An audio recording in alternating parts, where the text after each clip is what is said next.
Oh, and I am live. Wow, that was quick. Yes, as always, let's double check. Make sure everything is good. Oh, there's so much to share, as always. I know it'll go by really quick. So, let's see. I should be live to Genome Canada, Facebook, live to Genome America, Genome Sewing Machines. Live. There I am. Fabulous. Okay, and then live to our Genome HQ YouTube channel and Genome America YouTube channel. Again, this way we can share the Genome love with as many people as we can. Oh, lovely.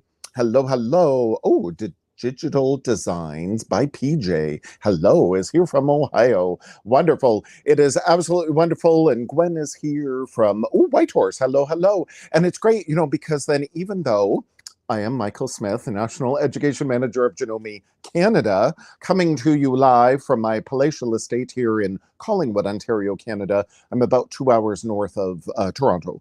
That even though I'm here in Canada, I'm here live in the Genome Sewing Machines Facebook group. Again, that's Genome America, who is based in New Jersey. But then how great that everybody from North America in general, we do have a lot of Genome Canada followers, follow Genome America as well. And then, of course, in the States, that Genome America is based in New Jersey. But again, everybody from across the United States can tune in to these lives as well. And then we have a global audience. Melissa is from Melbourne. I'm assuming that's Melbourne, Australia. And, I do a weekly Genome Canada Instagram live every Wednesday at 1 p.m. Eastern. And I'll get Genome Argentina, Genome Brazil, a lot from the UK, Australia, viewers from Ireland. It's wonderful, again, when we can share the Genome love and learn more about our fabulous machines and accessories. And for National Sewing Month, we're going to talk about some specific sewing techniques, regardless of what Genome machine you have. So again, I'm Michael Smith, National Education Manager of Genome Canada. And yes, I am thrilled to be with you all here in the Genome Sewing Machines Facebook. I always have to, pause and get this camera flip. Again, you see my big finger. There we go. My fabulous CM17 here today. Yeah, sewing, quilting, and embroidery. But again, what I'm going to talk about can be done on any Genome sewing machine. And specifically, I'm going to talk about how do we get these sharp corners. Specifically, I love doing home decor. This is a pillow off of a chair in my living room. The cat loves to lay on it, so there may be some hair. But there, do you see that nice sharp corner? And specifically on these pillow covers, look at that perfectly sharp corner, no dog ears, as we sometimes call it. If you're doing, sometimes they go like that. Have you ever seen pillows and the edges go like that? They sort of, bow out like, again, a dog ears if they're nice and alert. So this, as like perfectly flat, perfectly square, beautiful sharp corner, and how to achieve that. So that's what I'm going to talk about today. Now, it's not only in home decor, but oh yes, things like cuffs. Again, right up here. Now, this edge of the cuff, isn't it great? If the corners are round, we don't need to worry. But sometimes we want a square cuff like this. Or again, a collar, beautiful sharp corner. Look at that sharp top stitching as well, using my Genome 1/4 of an inch foot to get that beautiful 1/4 of an inch top stitching. And again, that nice sharp corner. So there's many applications for what I'm going to share with you. And as well, we're going to talk about some quilt binding. So as usual, I've got to really go fast because there's lots of tips and tricks. So when I'm doing my pillows, for example, here is my pillow form. You can create your own. But this pillow form, what I like to do, and again, everybody's got their own techniques and everything, but I just like to measure my pillow cover, again, measure across here. And in this case, it's 15 inches. Oh my gosh, Evelyn's from Scotland. Hello, talk about a global audience. I love it. So I measure my pillow cover here, my pillow insert, and in this case, it's 15 inches. So when I cut my fabric, I just cut a square 15 inches. I didn't bother Again, adding seam allowances. Oh, where's my original piece? That it's a square. Oh, where is that piece? Where is my square? There is my square. I just cut my square piece. Again, 15 inches, a 15-inch square. But to avoid those weird dog ears, then this is something I like to do. And again, how to achieve those sharp corners. Now, typically, when we're doing, again, these pillow covers in particular, and a lot of the instructions will say, you know, this is my half scale pillow cover, just to show you more easily. So if this were my pillow cover, again, they tell us to sew all around. Again, maybe we'll leave an opening to flip it right side out. Maybe there's a zipper here in our seam. But again, we start on one end and then we sew with our needle down and then we pivot the corner, you know, and then we sew this seam and then we sew, I guess it would be, let's do in the direction of which we're sewing.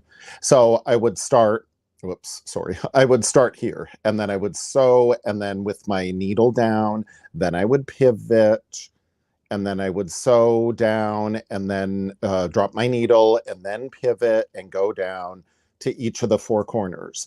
And then we would go along, as I've done here, we'd go along with our scissors. Again, I love my 4-inch mini duckling scissors. We would trim that corner and trim this corner very close to our stitching in order to help reduce the bulk of that corner. And then when I flip it right side out, then there's a couple of things we can do to help try to get all of that bulk out there. Now, don't be tempted to, here's my fabulous, ooh, yes, 9-inch big dressmaker shears, Janome scissors. Don't try to get your scissors up in there, as we've all done, I think, at one point. And then, oh, you can go through your line of stitching. Instead, you use your bamboo point turner. I've had mine for about 30 years. So again, you invest in these good quality sewing tools. They'll last you forever. So we would then poke and poke and poke this corner, and sometimes you can poke your tool right out of there because it's still so bulky. I just can't get that corner as flat and as nice as I would like. And then a lot of times when we do these corners, because we're poking so much, again, we end up with these funny shaped corners that, again, we call dog ears. So instead, we do what I learned many years ago. For those who are old enough to remember, do you remember Nancy Zeman from TV's How To Sewing program, Sewing with Nancy? She was on PBS for years. I just adored her and I learned so much, especially when I studied fashion design many years ago, but also she did home deck and quilting and everything. So here is my square, my 15-inch square. But in order to reduce the bulk at the corners and to avoid those weird dog ears, what I like to do is I take my little, it could be a little seam gauge or a little tape measure, my little seam gauge I've also had for 30 years. So you get your little seam gauge, or here on my ruler, I have a 1/2-inch tick mark here and a 1/2-inch tick mark there. So what I'm going to do, I'm going to come in from each of the corners and I'm going to make a mark that is 1/2 inch up from like this raw edge. And then I'm going to go from this raw edge here to the right. I'm going to go over 1/2 inch and I'm going to make 2 marks there. So 1/2 inch up in one direction, 1/2 inch over in another direction. Then, oh, Heather remembers Nancy Zeman. Yes, isn't she? She was so wonderful. I'm so sorry I never got to meet her. Then I'm going to go over 4 inches this way and make a tick mark. And then I'm going back again from this raw edge and I'm going over 4 inches this way. Now, this measurement of this 4 inches, again, from doing lots of experimentation. And again, I love sewing home decor, pillow covers. That's an easy way you can update your decor just by changing the pillow covers. So I've made many, many, many over the years. And for me, this is just what works out really good. Maybe you want to do this 3 inches. Maybe it depends on the thickness of your fabric. I would make these measurements bigger if it's really thick fabric, but I find in general 4 inches. Again, from this seam allowance up here and 4 inches from this seam allowance here. So there, make my little tick marks. So then now, if I was at my rotary cutting mat, I would just take my rotary cutting ruler, again, lined up with that 1/2 of an inch tick mark. And I would just take my rotary cutter and then again, line up with that 4-inch tick mark. And I would just cut this off. Now, since I'm not at my rotary cutting mat, I'll just do that, draw that straight line. And then here, I'll do the same. Again, line up my 4-inch tick mark there, my 1/2-inch tick mark there, like that. And I'm gonna do this at each of the 4 corners. And then we take our beautiful, this is a great application for our 9-inch Janome dressmaker shears. Again, we don't want to poke our corners out with it. Instead, we can just trim off these corners, these little wedges. And then what we will do, again, this is what's going to help us reduce those dog ears, and we're going to get nice sharp corners. So there, I remove that little wedge and that little wedge, and I do that on all 4 corners. So it looks like that. There, do you see? There's my 15 inches, and then they taper, the corners taper down. And this is really going to help us, again, avoid those dog ears. And then this technique of wrapped corners, you use this on your collars, your cuffs, your aprons, pockets, anytime you need to flip fabric right side out, you can do this wrapped corner technique. So I just so happen to be using my AccuFeed Flex Foot here today on my Continental CM17, and you'll notice as well, now I could use my regular presser foot, but I really love to use the AccuFeed Flex Foot.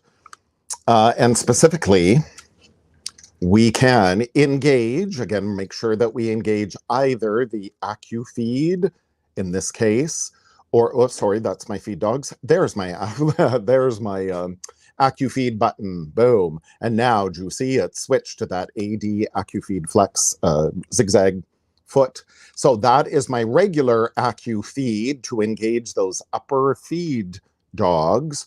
Or here on the fabulous CM17, we can go into our functions menu, and all of our Continental machines, again, we've got this manual dual feed. So now I can turn on manual dual feed, and then boom, here it is. So I can use almost every stitch in the machine with that manual dual feed. So that's 2 ways that we can activate AccuFeed for our Continental machines. Now, in this case, I have my straight stitch needle plate on. As you notice, all my other stitches are gone, but you could use your zigzag needle plate as well. But since I'm just in straight stitches, I like using that straight stitch needle plate. And oh yes, I'm using my fabulous cloth guide that comes with the CM17 and is now available for your Continental machines. Again, like Continental M7, this is a available accessory. I love this cloth guide. Now, because it's so huge, it's only available for the Continental machines. But with this cloth guide, again, typical home deck seam allowances. Do you see there's the 1/2, there's a 1/4, half of an inch, 5/8.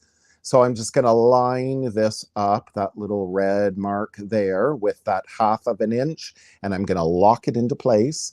Now, I do have a 1/2 inch mark here on my patented needle plate. So we just drop in that cloth guide. Again, I remove the bobbin cover and then put in that cloth guide. Now, you double check whatever Janome machine you have. There probably is a cloth guide either included with your machine or is available separately. And I love using it because of, again, the fence here So we are totally accurate in our seam allowance. And again, when I put up this little scrap of fabric, I can see way up here on my patented needle plate, there's my 1/2 inch mark, and it lines up perfectly. So we can always do that little test first. Or again, we could take our little seam guide and measure from that fence. There's my 1/2 inch line. And yes, it's going to line up directly with that needle. So that's going to be great. So when we do this line of stitching, what we're going to do is from one raw edge to the other.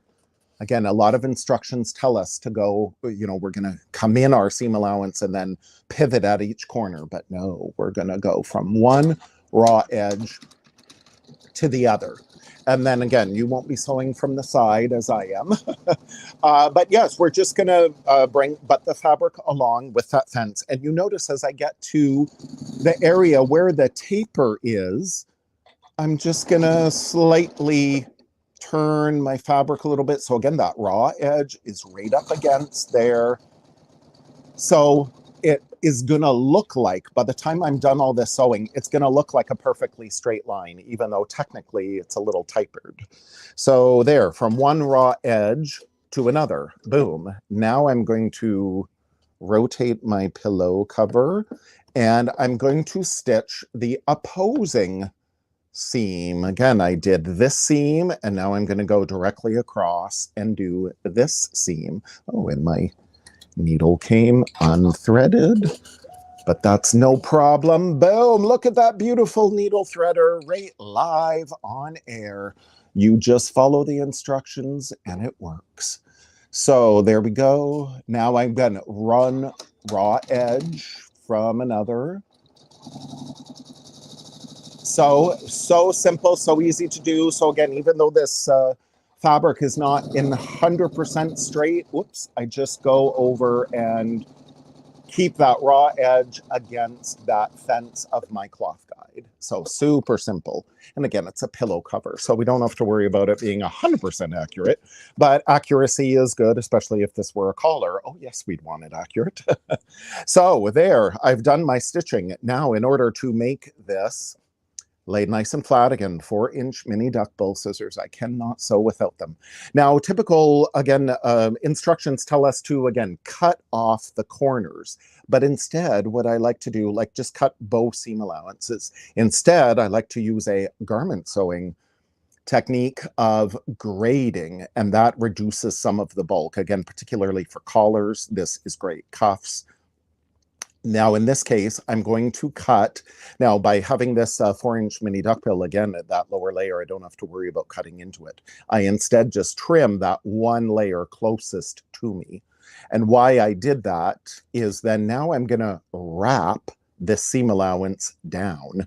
So this is the wrapped corner technique. So right along my seam line here is where I'm going to fold it. And that's why I wanted to reduce the seam allowance that's closest to me, because now I'm going to wrap it with that longer seam allowance.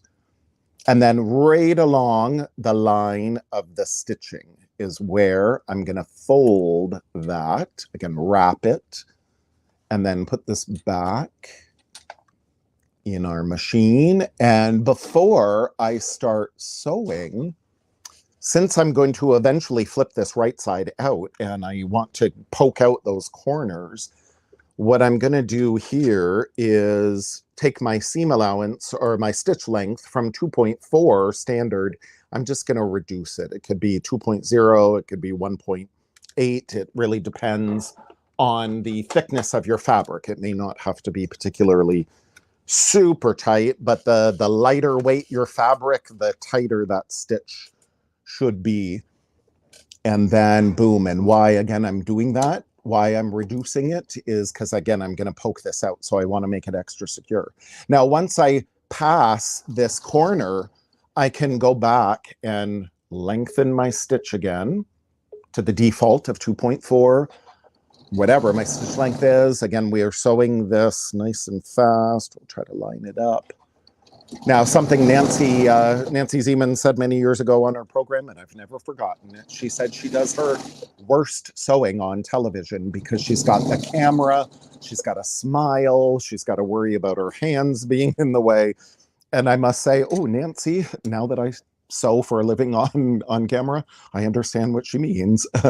But yes, now again, before I'm coming up to this seam allowance, I'm again going to take my 4-inch mini duck bill scissors. I'm going to trim off this upper layer. Again, I'm going to grade it.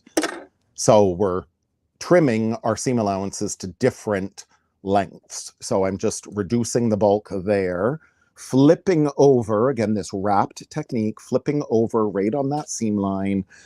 We can use our little stiletto, something else I've had for 30 years.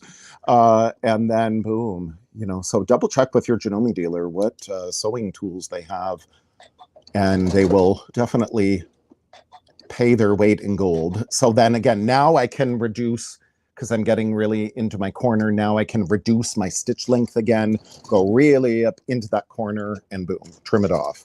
So now I can go in and trim both of these seam allowances at the same, I can trim them right off like that. And again, because I'm going to trim really close to that stitching, that's why we reduced the seam allowance there. So what I like doing when I get into flipping this, so we do this, on both opposing sides. When I get into flipping this, I bring, again, there's my finger is now in between on this hand. My finger is here right in the corner. I take this thumb to hold it, flip it right side out, and we can just do a little wiggling, and look, I didn't even get in there with my bamboo point turner yet. Look at that. Look at how sharp that corner is. Again, I didn't even get my little bamboo point turner here yet. I didn't barely need to, especially on this cotton fabric. This is some of our fabulous 100th anniversary Janome fabric. Look at that, like perfect, boom, done. No dog ears, no weird corners. Let me get out that other corner really quickly.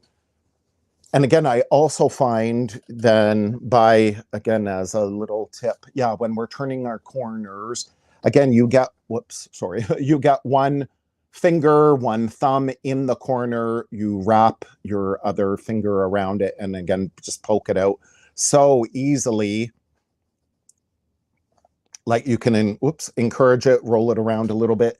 If you need to, you can take your stiletto, and in the seam line, you can also help poke out your corner. You don't want to get in there too much.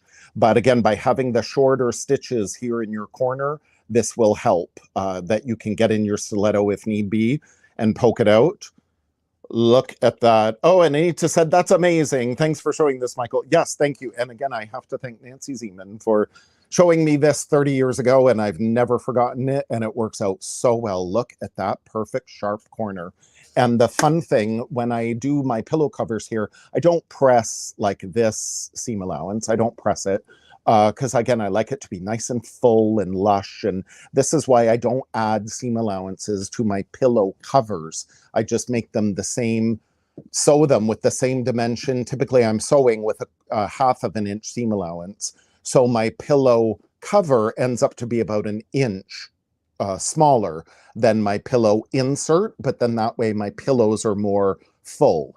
They're not so wrinkly. But again, if I lay this out, and again, I didn't press it or anything, this looks pretty much like a straight line. Like it really, it tapers a little bit there and it tapers a little bit there, but it really looks like a straight line. Like you really do not see where those tapers are. And there's one I did a little earlier there. Like when I lay this out, that looks like a straight line, does it not? Like, and especially when it's in your pillow, when your pillow insert is here, you're not going to see that it's tapered. Like it just evens out so beautifully. There's, again, no funny dog ears. Now, to help fill out your corners as well, what you can do with your pillow insert, you can stuff the corners with little cotton balls. And then I even like to, I just tack them with a hand sewing needle. I just tack them so they will automatically fill out that corner a little bit more. so it stays nice and sharp. It's not going to collapse. Super simple, easy to do. Boom. Like, it's so wonderful. Now, again, you can do that for collars, cuffs, everything. So that wrapped corner technique really makes a big difference. Now, quilt binding, again, oh, my time is so quick. Quilt binding, boom. No matter how you like to do your binding with our quilt binder attachment, maybe, which is a great way, or this way is a more traditional way with our French fold binding. Again, we've got our strip, wrong sides together, folded in half, pressed. We sew one side, oops, the raw edge here of that binding strip to the raw edge of our quilt. And then we do our miters, flip it to the back side. We can either stitch in the ditch here, the well of the seam. We've got a ditch quilting attachment here for our AccuFeed Flex foot or a regular S foot that has a rudder there to help us stitch in the ditch, or with our manual dual feed activated to our Continental machines. Oh, we could even do a serpentine stitch, a decorative stitch, using the AccuFeed Flex foot because of the separate AccuFeed motor in the CM17 and Continental machines. Or, of course, if this were a quilt, for myself or that I'm going to give away, I typically will finish this edge by hand on the backside. But again, a beautifully flat miter, nice and sharp corners. So what I like doing with my binding, you'll find many instructions, but this is how I like to do it. And again, this is something I just kind of did over learning, 30 years of binding, quilt making. Here's my beautiful quilt. This is what you do with all your practice samples as I was doing this ruler quilt. This is, again, doesn't have to be fancy, but you just learn all these different techniques. Now, for my binding, me personally, I like to use 3-inch wide strips and do a slightly bigger, it's about 3/8 of an inch as opposed to a quarter. So whatever your width of your binding, doesn't matter. I'm going to take this little seam gauge, move it over, in this case, to 3/8 of an inch. Approximately, I'll do that. There, approximately 3/8 of an inch. And again, will it line up with the marks on our patented needle plate? Here I started my stitching, so I'm just going to continue. Now I don't need a short stitch right here for going across, this seam.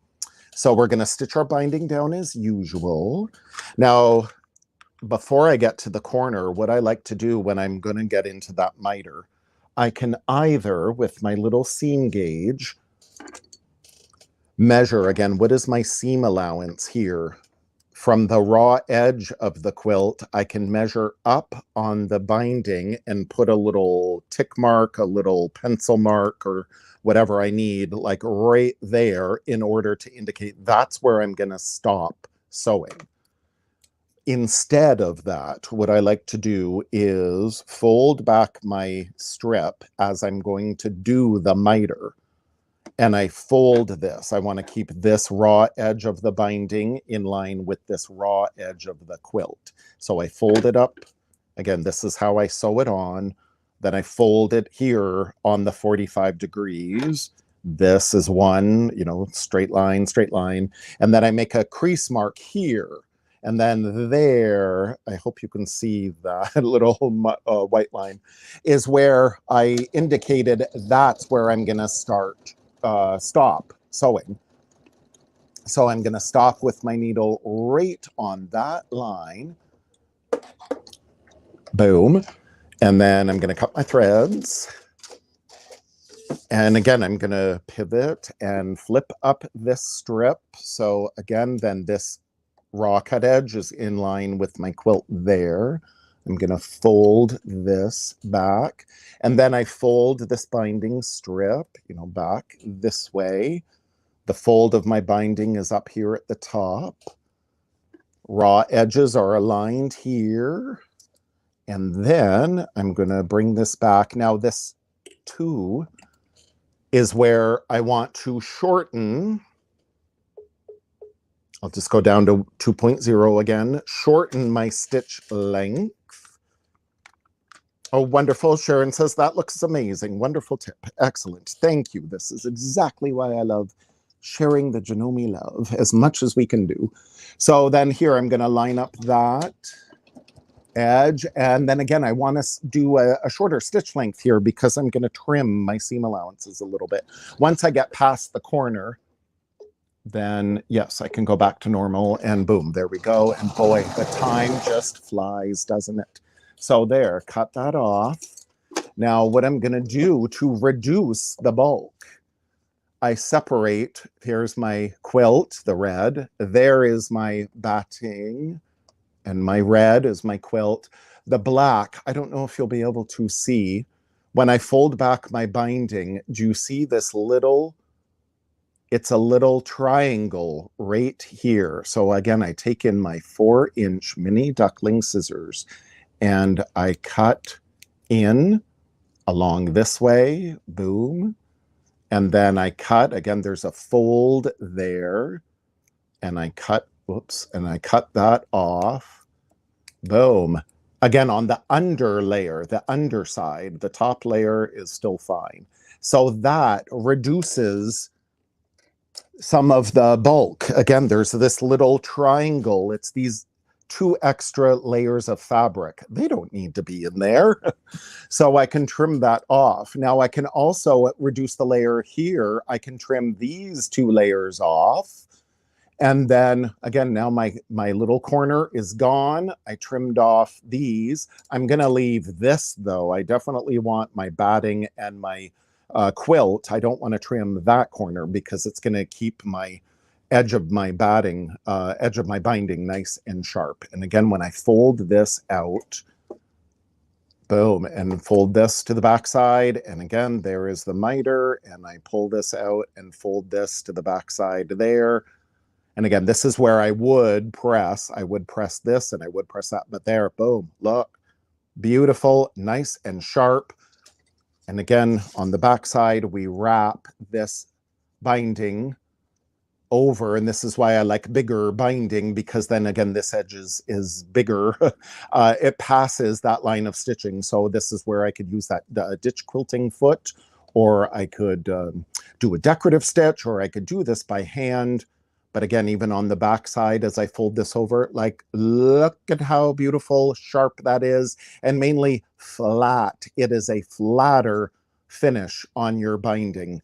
So it'll work out beautifully, especially if you're going to sew that by machine. So it was so good. So let's see. Oh, there's different ways. Oh, I see. Okay, yeah, as Laurel is saying, she was taught to sew at the corner. Sometimes what people do when they're sewing up into their corner, doing their miter, if they're doing their miter here, sewing to the strip, they're sewing to the strip. I think this is what she is saying, because I've seen it done this way too. When you're sewing along, and I'll quickly do this because again, I'm over my time, but since this question came up, I thought it would be great. Sometimes I have seen instructions where, yeah, people are, whoops, I'm so sorry. People are sewing along here, and then as they're getting to their corner, they stop with the needle, again, from your seam allowance up, turn on the 45 degree, and you see right here, my underneath side, we're gonna sew a 45 degree here. This is, I think, what Laurel's referring to, how she was taught to do it this way. So do you see as I'm stitching down, and then I sew 45 degrees off. So then I flip my strip up, it's already at that 45 degree. So if I fold this back, and then continue sewing just as I did, again, that'll work, no problem. It's just that now I can't trim that corner off because it's now sewn down. So again, there's different ways to do binding. It's whatever you prefer. Again, I like reducing that little corner just to make it a little flatter, but again, you try different techniques. There's so many ways to do the same thing out there. So that's the wonderful thing with our Janome machines and sewing in general. there's so many different ways to do the same thing. So you have to experiment and see what works for you. Just because something works great for me doesn't necessarily mean it's going to work for you. Or maybe there's something that I've shown you, but now you can adapt and do your own techniques. So that's actually wonderful. So whatever is faster and easier and better and more enjoyable for you to do, that's the main thing. You just got to get in and sew. So thank you so much, everyone, for joining me today. It's absolutely wonderful to see you, and happy sewing. Have a fabulous day. Bye.